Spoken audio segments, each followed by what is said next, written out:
good afternoon to everyone. This has been such a polite group. We were back there in the speaker's room. It seemed so quiet. We didn't realize that the room was full. Also not used to being in the round. There's a whole bunch of people behind us, which is interesting. You may be on camera, so just be aware of that. I'm Ian Bremmer. I'm your host for a short but going to be very concise and effective panel of 360 on AI regulation. I have wonderful people here, of course, covering the gamut globally. Vera, Jourová, the Vice President for Values and Transparency for the European Commission. We have Josephine, who is the Minister of Communications and Information of Singapore. We have Arati, Prabhakar, who is the Director of the White House Office of Science and Technology. And then we have Brad Smith, who is the Vice Chair and President of Microsoft. So if we're talking about 360 on AI regulation, we have heard probably more than we have wanted to hear this week so far about AI. All right, it is everywhere. We've certainly seen more than we've wanted to see on the promenade, and that probably means that we've heard a lot of things that aren't so. So I want to focus on the things that this group thinks are so. And instead of doing a 360, we've got 4 people. I'd like them each to do a 270. And what that means is I want them to talk about your views on AI regulation as it stands today. Everyone's been putting a lot of effort in. But don't talk about your own institution. Talk about how the other institutions are doing. What do you agree with? Where are their challenges?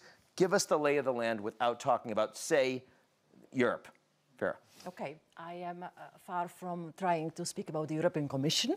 I understand you want me to speak about the AI, and regulation is in place. We have it already now in the EU, but of course it cannot stand alone. We also combine in the EU the AI Act with a lot of big plans in investments, public-private partnership, sandboxes for the companies, standardization, which will involve industry. Because the industry itself and the technologies have to work together on the standards. So there are a lot of things which have to be done by many. The member states will also have the role in enforcement next to the Commission, because we have a role as the Commission. You didn't want me to speak about the Commission. I did not. But she's going to get a 360 in no matter what, but I want the 270. I will let you talk about Europe, I promise. But what I wanted to say, we need in Europe a lot of creativity, and I would even say optimism, in looking at AI in all sectors, in all fields, be it private, be it public, because the AI promises a lot of fantastic benefits for the people. And so the regulation is the precondition to cover the risks, but the rest remains to be free for creativity and positive thinking, and I think that in Europe we are well placed. So because it's the first question, I'm going to give you a second chance at that, which is, let's talk about how AI regulation is doing outside of Europe. What do you think? When you look at the Americans, you look at the Chinese, you look at the private sector, you look at the other actors, because everyone's focusing on it now. How do you think they're doing? Similar situation as we had with GDPR, and I was also the signed under GDPR in 2015. We felt that this might serve as a global standard.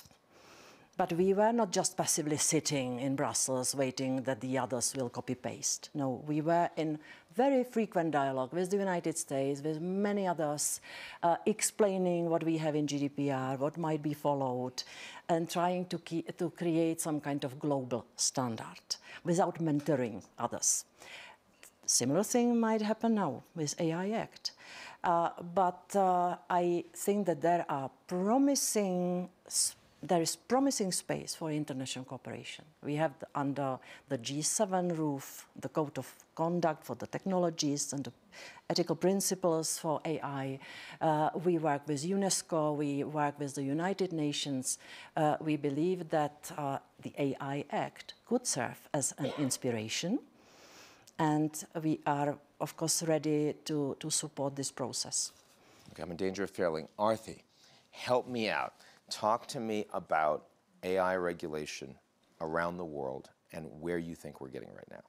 It's an enormous priority in the United States. We know that AI doesn't stop at the borders, and so we absolutely care about what's happening in the rest of the world. We've talked a lot about Europe, and I think that we've had some excellent dialogue as we worked towards the President's executive order that he signed at the end of October, and then the EU AI Act. Too many vowels in this business. And that's been terrific.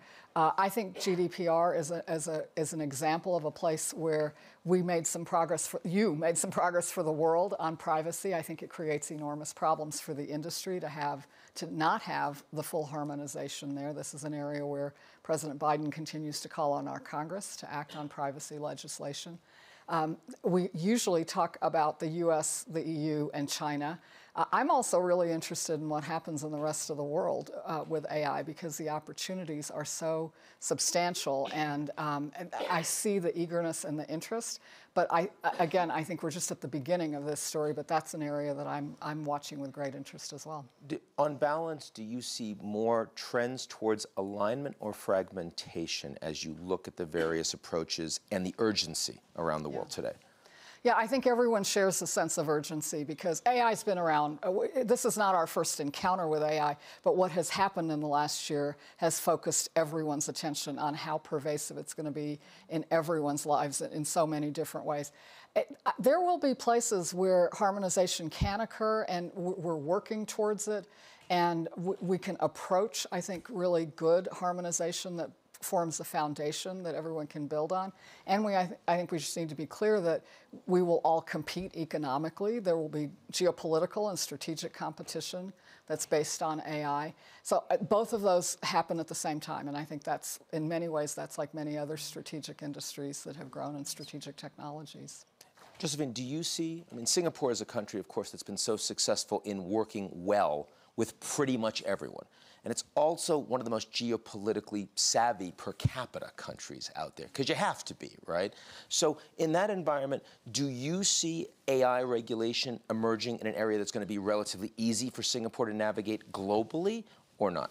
Well, if we take a step back, I think in the first place we should recognize that our interest is in AI governance, not necessarily only in regulations. And in AI governance, there are also other very important things to do. For example, you must have the infrastructure to be able to support the deployment and the development.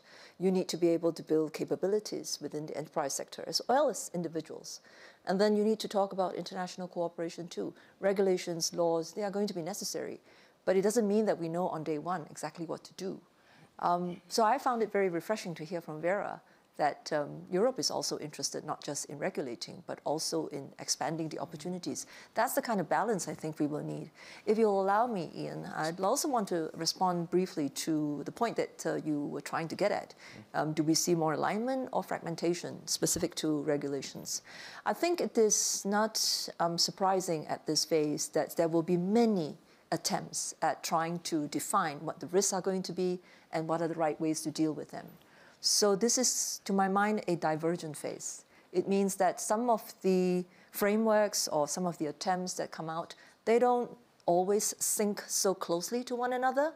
But I think over time, we have to embrace this dynamic, and I'm hopeful that it'll take a while, but we will all become clearer about where the use cases are going to present themselves and where the producers are going to be and what are the risks that we should be spending more time guarding against. So the convergent phase hasn't hit us right now, but I'm hopeful that it will come. And that's what the world will also need. For a small country, we can't have rules that we made for AI developers and deployers in Singapore only, because they do cross borders. Yes. It makes no sense for us to say that this set of rules applies here. But if you're coming, you must comply only with our rules. These have to be international rules. Of course, different focus, different governments. Bletchley, I mean, they just wanted to stick a flag in. They had some issues they wanted to deal with. Europeans, Chinese, different perspectives. But you also see a lot of overlap despite the divergence. Talk a bit about that, Brett. Yeah, I'd actually first start where Vice President Jourová began. It's worth just recalling that there are a wide variety of laws in place around the world that were not necessarily written for AI, but they absolutely apply to AI. Privacy laws, cybersecurity rules, digital safety, child protection, consumer protection, competition law. So you have existing regulators, courts and the like. all working with that, and companies are working to navigate it. Now you have a new set of AI-specific rules and laws. And there, I do think there's more similarity than most people assume. People are often prone to look at the AI Act, they look at then the executive order or the voluntary commitments in the United States, and the fundamental goals are complementary, in my view. The AI Act started by looking at the fundamental rights of European citizens, the values of Europe, privacy, the protection of consumers, democratic rights, all things that are held deeply as important in the US and other places. It started at the applications layer. That's really how it was originally drafted, the deployers of AI. And then last year they realized they needed to address foundation models. At the White House, they jumped in right away to address foundation models, focused first and foremost on what I would call safety and security. But when they adopted their executive order, they built out a comprehensive list of all of the issues that mattered. There will, of course, be differences. The details matter. The executive order calls for all kinds of things to be prepared. Even the AI Act is still, the fine-tuning is taking place, the writing, we haven't yet seen it, but the pattern actually begins to fit together. And then you have the G7 Hiroshima process and even the UN Advisory Board, and you see these things laddering up in a way that makes a fair amount of sense. So it doesn't mean that we'll have a world without divergence, but we first have to recognize people actually care about a lot of the same things and even have some similar approaches to addressing them. Now, Vera, the European Commission was first in recognizing the need for regulation and governance in this space and in moving pretty decisively. Yeah. What is it that you think created that urgency? What did the Europeans see that the Americans and others were later to the table at? I think that the European Union is a special place where we have a special kind of instinct for the risks which might come from the world of technologies to individual rights of people. And this is already projected. I have to mention again GDPR. By GDPR, we just wanted to empower individual people to be the masters of their own identity in the digital world. And so a similar thing happened with the AI development, where we were looking at the technologists, what they are doing, what they are planning.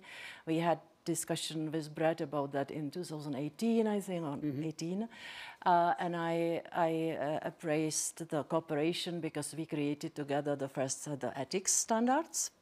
And I was clear that we don't have to rush with the regulation now, in 2019, because we have the GDPR.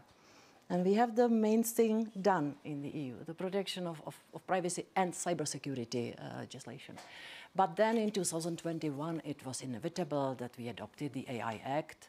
And then we got a lesson, very, very exciting moment when we saw that it's true that legislation is much slower than the world of technologies, but that slow that we suddenly saw the generative AI and the foundation models and ChatGPT.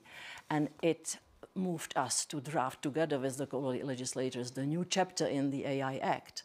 So we tried to react on the new reality.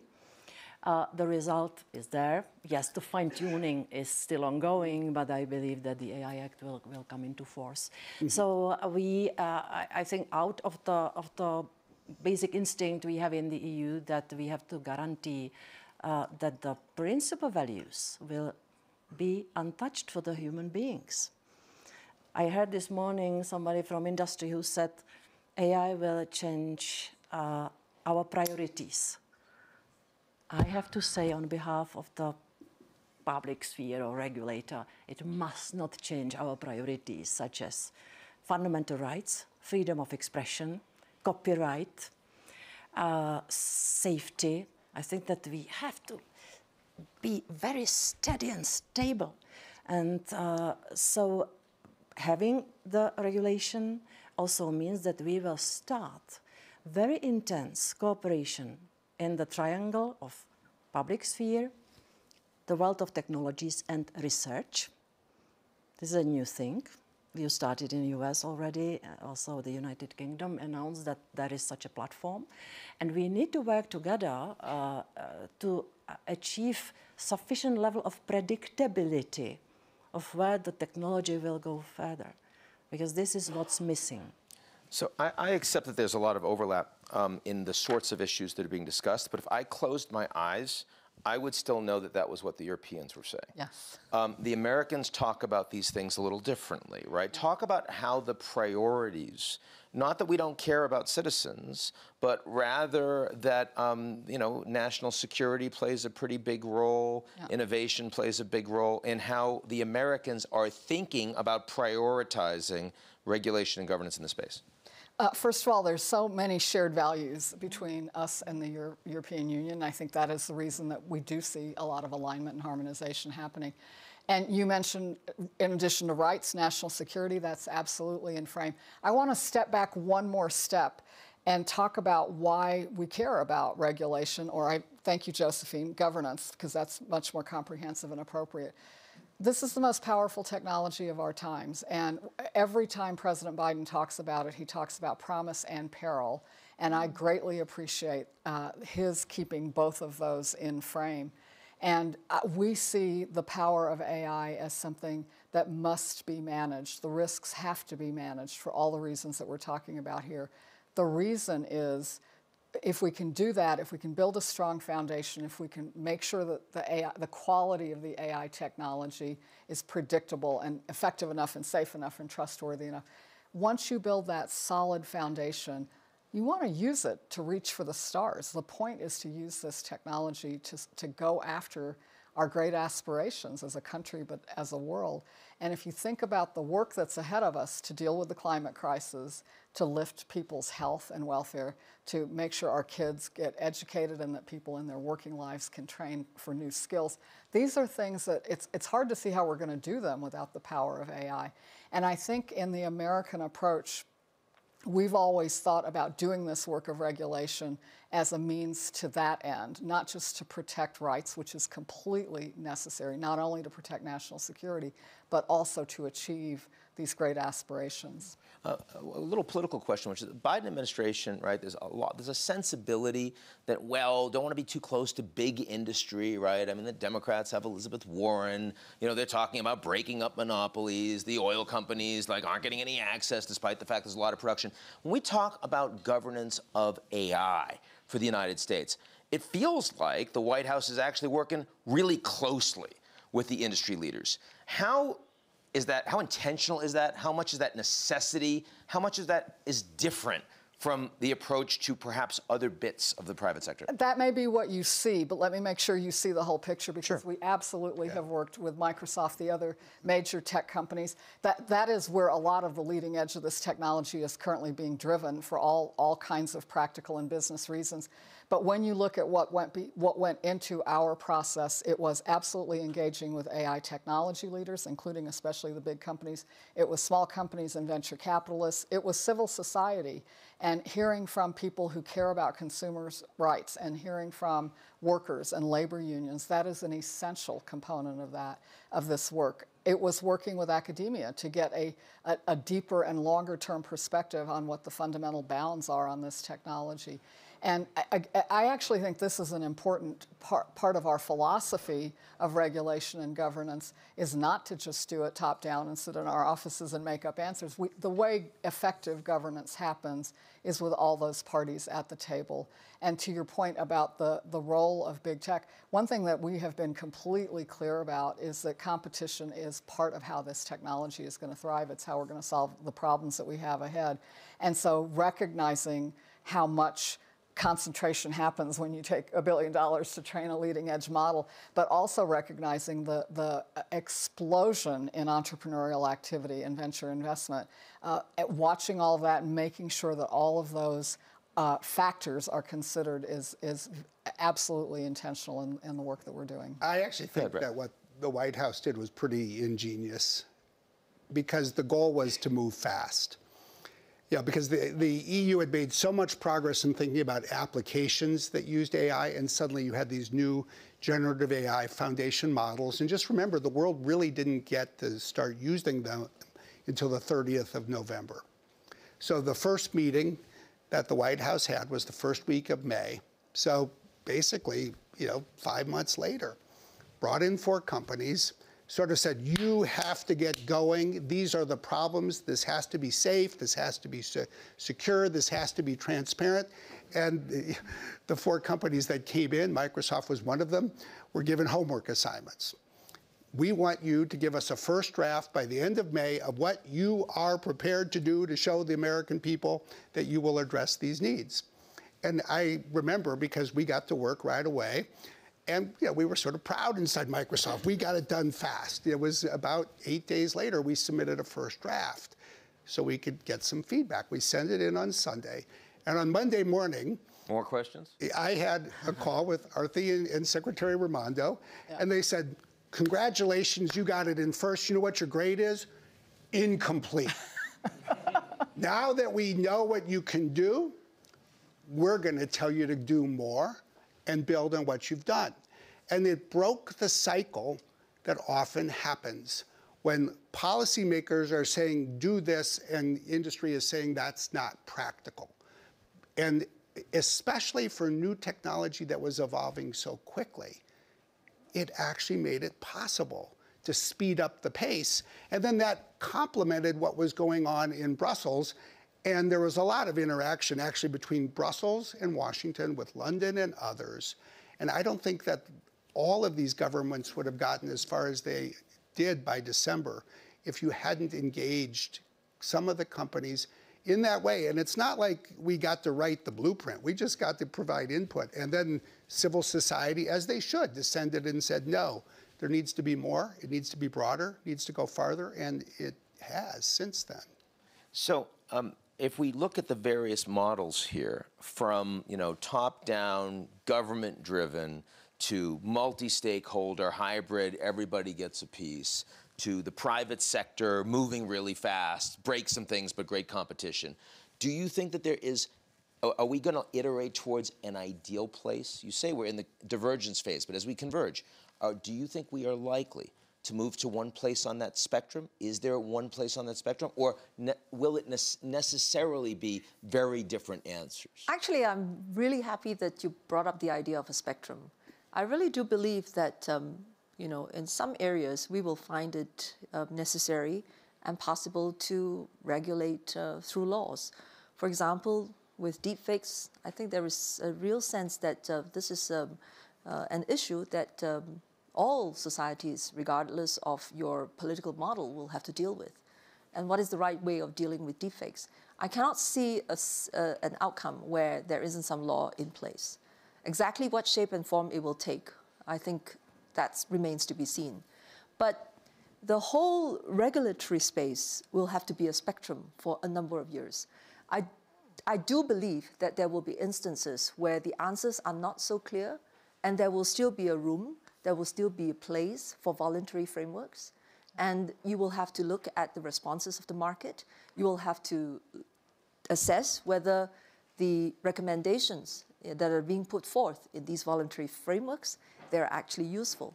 And then you will have, further down the spectrum, a lighter touch approach where there are just some advisory guidelines. And the people will have to look at the specific use cases of the AI models that they are bringing to the market, and whether it really needs to be regulated in the same way as some other use cases. And so this more risk-based approach, and also a whole spectrum of tools, it will be part of our reality. That's how I believe. So if you don't mind, give me 2 examples. Give me an example of a hard challenge that you think is going to need to have strong government oversight regulation. And give me one that you think that is big, that is really best served by very, very light touch. Well, at the moment, what seems quite clear to me is that our societies need an answer to how we deal with deepfakes. It's stealing a person's identity. It's worse than your data that is anonymized, that is made available. It's being represented in a way that you do not intend to be represented. And there's something fundamentally very wrong about it. It's an assault on the infrastructure of fact. How can societies function, where deepfakes are confronting us all the time and we can't separate real from fiction, reality from what is made up? So that is one specific example I do think that we as nations have to come up with an answer to, and in the not too distant future. But in another way, and I'm so glad you talked about it, there will have to be different ways of demonstrating whether an AI is being implemented in a responsible way. And the question of how do you implement tests, how do you benchmark them, these kinds of things are still very nascent. No one has answers just yet, that are very clear, very demonstrable.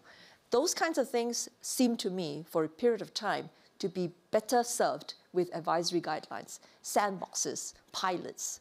And it may well take many more years of these kinds of experimentation before we come to a very clear sense of what really you want to mandate and in what situations. So we've talked a lot about different approaches to regulation and governance. We haven't yet addressed power dynamics. And I want to get at this with this group, because we talked a little bit about the Brussels effect before. And Brussels effect is served not only because you've got strong technocratic leaders in Brussels who are thinking a lot about regulation, but also because the EU is a very large market that drives a lot of influence around the world. Brussels effect wouldn't work so much if it was Bhutan, right? No matter how smart they are. So I wonder, in an environment where in AI, the power and the driving technologically is overwhelmingly not happening in Europe, at least not yet, how much does that undermine the ability of Europeans to set meaningful standards? I think that we showed that we can set meaningful standards. It's first thing, but at the same time, we combine it with a lot of other actions and a lot of funding. And so we know that there is a gap. There is the need to push Europe forward in the world of technological development and the funding. We have made a calculation that every year we should invest around 15 billion euro, private and public funding, be it from Brussels and from member states, in order to push the technological development forward and to also unblock the ability of the industry and also small and medium enterprises to develop in that direction. So we are doing a lot of things to decrease this gap, but at the same time, I have to say that it doesn't decrease our ability to set the standards, which might be inspiring for the rest of the world. Do you share that view in terms of the US versus Europe and the rest of the world as a dynamic? Again, so much of the tech is coming from the United States. It's moving fast. Technology companies are able to drive a lot of outcomes. They are, and I think the fact that so much of this wave of AI has been driven by American companies is terrific for the United States. I think it also means that we have a particular responsibility because this is not going to get solved by top-down government action. This is going to be something that happens because governments, companies, industry across the board, plus civil society, plus workers, all come together. And the fact that we have such an active industry and such a significant market in the U.S., I think really means that we have the privilege, but also then the responsibility to be serious about that. That's what I think we've stepped up to this year. Brad, you and I have talked a little bit about this. Is it fair to say, I mean, it's not that the governance models are not just going to be shaped by the countries, but also by the business models of the technology companies that happen to be leading? I think it's definitely the case. I would just offer a few thoughts. I mean, first of all, it's easy for people to go back and say, will this be like GDPR with Europe setting the rules for the world? But this time the United States is moving. The US still hasn't adopted a privacy law. So you have a number of countries, and I just think people are talking with each other and learning from each other, and that's good for the world. So I think it'll be, I'll call it a more collaborative international process because of that. Second, I think one should not lose sight of the fact that it's not just about who invented something or where it was invented, but ultimately it's who uses it and what business models they apply when they do. And it's worth recalling that it was a German who invented the printing press, but it was the Dutch and the English who then built the most printing presses with the German technology and printed the most books. And if you look at, say, GDP growth in the 50 years after the Germans invented the printing press, the Dutch and the English outperformed Germany. If you look at Europe today, the future of the auto industry, the pharmaceutical industry, the chemical industry, every industry where Europe is so important, their competitiveness will fundamentally be shaped by how they use AI and other things as well. And the truth is, therefore, people can say who built this model and maybe envy the person who did or the country that provided it, but I'll argue it's going to be the adopters that will be the biggest winners over the next 5 decades. The adopters and those that bring it to market. Absolutely. But, I mean, I often have this conversation in Europe because, for 10 years we'd go to Europe and they'd say, but we don't have Facebook. We have to use Facebook from the United States. And I would say, we used to get up in Microsoft and every day we'd say, we don't have a phone. And then one day we realized we are not good at building a phone and we can succeed without one. And we did. And I don't hear anybody in Europe today bemoaning the fact that they don't have their own Facebook, to be honest. You go and you build what you need. Are you build okay what you without Facebook? Yeah. I'm hearing this from Vera. And so, it's easy to turn the world into these rivalries, but when you do, you sometimes miss what actually is the most impactful. And it's the world's democracies building on each other's shared values, and it's the world's economies. First and foremost, ask what makes you great today, and then ask how you can use this new technology to make you greater, rather than spend all your time looking at what you don't have so that you can think about building it. I'm not saying you shouldn't, but if you don't focus on what makes you great today, you're probably going to miss what's most important. So not wanting to focus on what is contentious, but there's, of course, a couple big things we haven't talked about here so far geographically.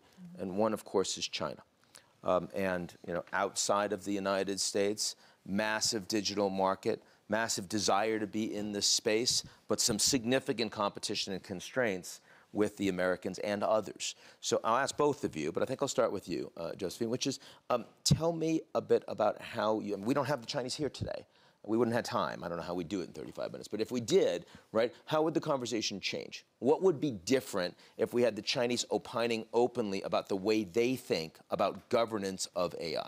They've actually been quite open. Yeah. They've published, very specific guidelines. They've articulated their expectations for the businesses, particularly that have a interaction with consumers. So if you go to China and you talk to the AI developers, there is no misunderstanding on their part about the expectations that their government has of them. If your AI models are primarily going to be used within the enterprise sector, it's fairly light touch. If, however, your AI models are going to reach the consumers, individuals in society, then there are a whole host of requirements that will be made of you. So in that sense, actually, they do have an interesting way of thinking about the issue. I would also say that there are some very thoughtful scholars, not least of all in the United States, that are studying the Chinese way of thinking about AI governance and regulations. And they have published, very useful articles as well as studies into what we can take away from them. The Carnegie Endowment Institute, for example, Right. Matt Sheehan has done very good work in this regard. I certainly think that Bletchley was very encouraging in the sense that you had, all the major players in AI They were at the in the table. room. Absolutely. Yeah. Our counterparts from China was also there. The minister was there. And I think it's a start of a very meaningful conversation. And the more we are able to exchange notes on what really makes sense with AI governance, I think we will be able to make better progress. That's the way we look at it. Now, there's been an announcement at the APEC summit between Biden and Xi that a track 1.5 on AI is going to be kicked off. That's certainly better than the absence. We also have a lot of people talking about some level of technology Cold War, given the export controls on semiconductors. Now, the Chinese see this as, well, maybe this is a way we can engage and not be cut out of AI by the Americans. How optimistic are you that there is a capacity of the Americans and others to engage with the Chinese in a way that doesn't lead to a greater decoupling in the tech side, particularly on AI? This is a very difficult issue. I'm very encouraged both by China's participation at Bletchley and, of course, President Biden and President Xi's announcement. And I think what we are talking about is multiple layers. There are areas where every participant around the world has a shared interest in getting AI right. Many of the issues of the core technology being predictable, being effective and safe and trustworthy, that's something everyone can agree on. But what happens above that foundation, whether it's economic opportunity, whether it's using it for national security and military purposes, really every part of the world is using this powerful technology in ways that reflect their values, very much to the description that you provided, Josephine. And that's, that's exactly what you would expect. It does mean that we will be competing, and sometimes at odds with each other. There's certainly national security interests that have to be protected. And all of these things are going to happen simultaneously. I think that's the reality of the world that we're living in, where we can find common cause with shared values with allies and partners around the world. I think that is, we view that as so essential to forming, shaping the way that this moves forward. I think that's going to be to all of our advantage. What do we do in an environment where so much of U.S. policy on tech towards the Chinese has been a concern about defining things that are dual use in 5G and in semiconductors? But in much of what you're discussing with artificial intelligence, something that you can use to make a car, you use to make a rocket. I mean, it's, a guidance system, an autonomous driving system. How do you thread the needle in an environment where everything is potentially dual use? Yeah, and that's the nature of what military capabilities look like today. That's absolutely the case. All of our work, for example, on export control, has been narrowly focused on the leading edge of semiconductors that are key to building the most advanced AI models.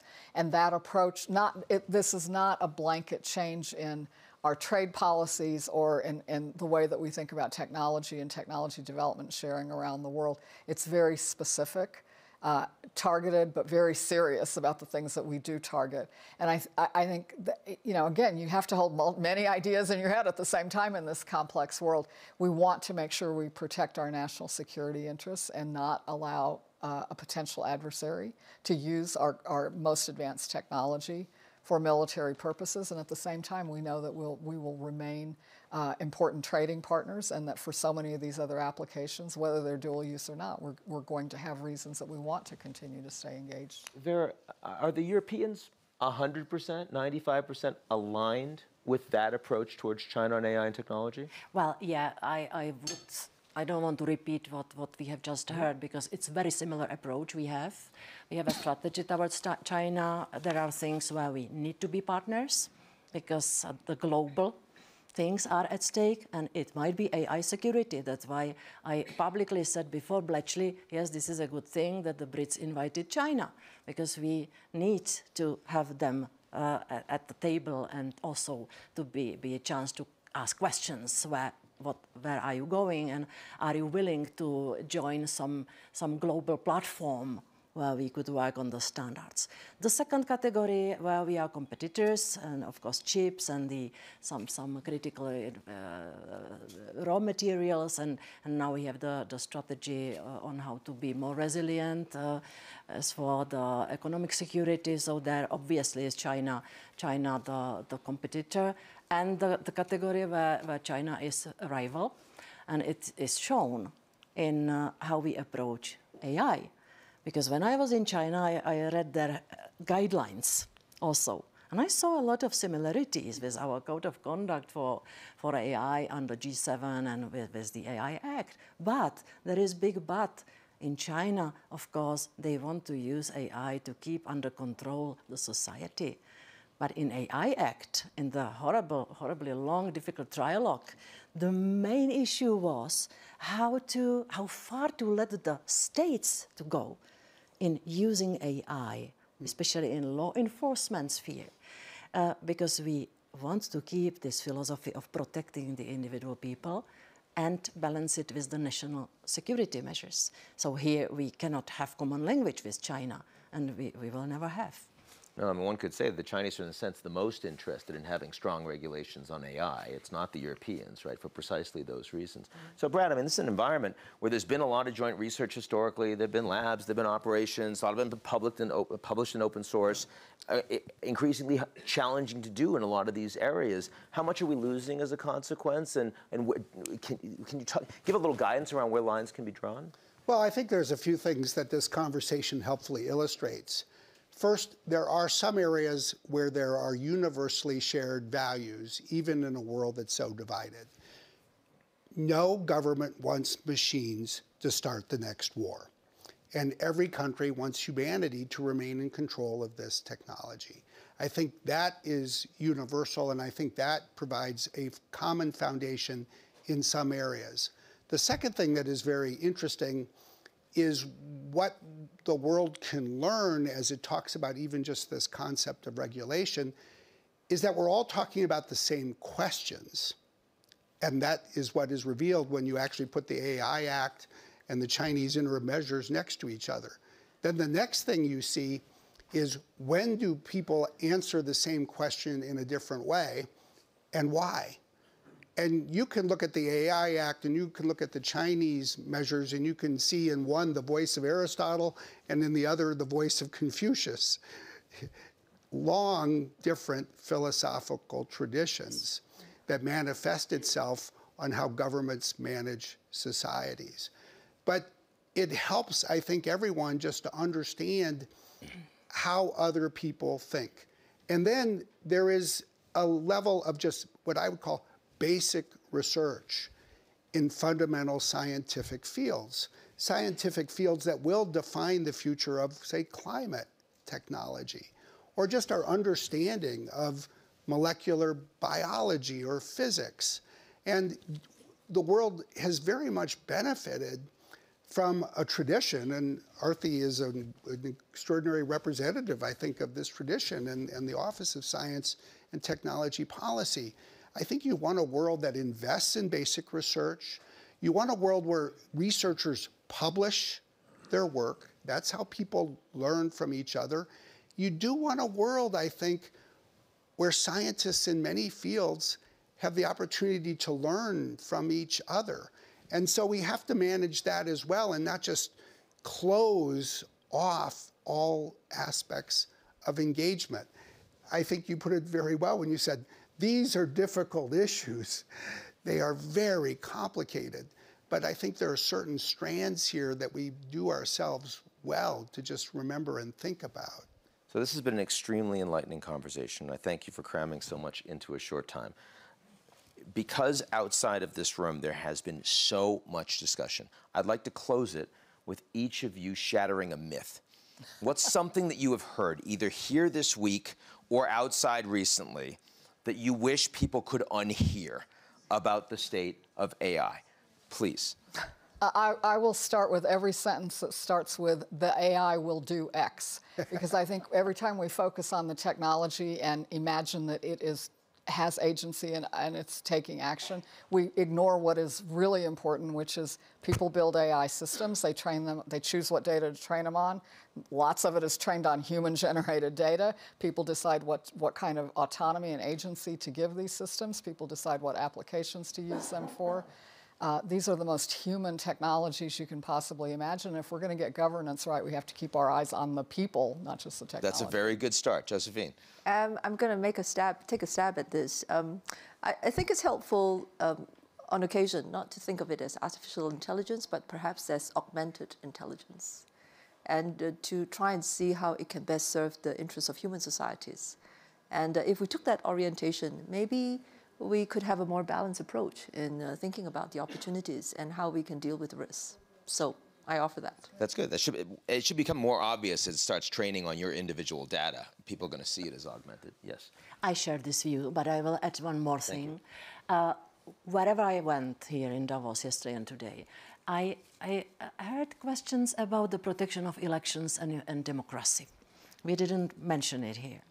For me, it's a nightmare that to see the voters to be manipulated in a hidden way by means of AI in combination with well-targeted disinformation. It would be the end of democracy and democratic elections.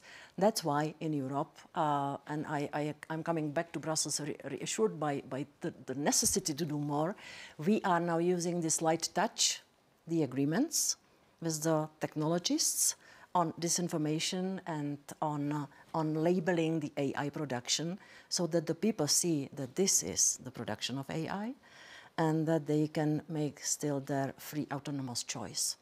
I'd love for us to unhear AI impacting elections. I think we can all agree on that. Brad, yours. I think we should shatter the myth sometimes stated in the tech sector that people in government can't understand the technology. Because people in government do understand the technology increasingly around the world, and they're adding more experts. You don't have to understand everything at the same moment as someone in an industry, but government has mastered technology in most other, maybe every other industry, and is doing so here as well. We can put an asterisk on Congress, though, right, on that one? There are some people in Congress that understand it as well. They're getting there. I agree, they're getting there. And with that, thank you so much for joining us today. Really appreciate it. Thank you.